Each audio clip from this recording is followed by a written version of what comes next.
Maliban sa kriminalidad, una-unang tututugan ni President-elect Rodrigo Roa Duterte ang matagal ng problema sa traffic sa Metro Manila. At ayon kay Duterte, isa lamang sa mga naiisip niyang paraan ay ang paghingi ng tulong sa ibang bansa para sa pagsasaayos at pagpapatayo ng epektibong train system. Nagbabalik si Sweden Velado. Isang buwan bago ang kanyang inaugurasyon sa 30 ng Hunyo, sinabi ni incoming President Rodrigo Duterte na bukod sa pagsugpo sa kriminalidad ay lalabanan niya rin ang matagal ng pahirap sa mga commuter, ang malalang trapiko sa EDSA.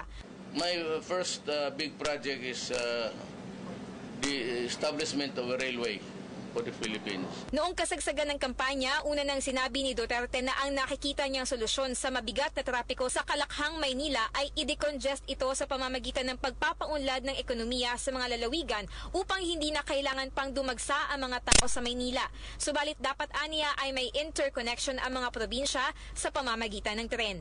It's Manila, Nueva Vizcaya, or then Manila, Sorsogon, Manila to Batangas, and the whole of Mindanao. Ngunit aminado si Duterte na walang sapat na pondo sa ngayon ang pamahalaan para rito, kaya't maaaring humingi tayo ng tulong mula sa ibang bansa tulad ng China.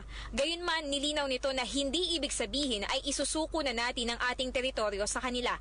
Just because that you're building me the railway, that's a way to say that I am abandoning yung Scarborough Shoal. I've told you that it's ours. You have no right to be there. And I said, whether you believe it or not, fine with me, but that would be the predicate of any further discussions about that territory of ours. Ang bansang China ay nakagawa na ng train systems para sa ibang bansa gaya ng Africa, habang kasalukuyan naman itong tinatapos ang train system sa Estados Unidos na magdudugtong sa Los Angeles at Las Vegas. Ani Duterte, mas mabilis na magagawa ang proyekto kung makakahanap agad ng bansang pwedeng tumulong kaysa dumaan pa sa proseso ng Public-Private Partnership o PPP. No.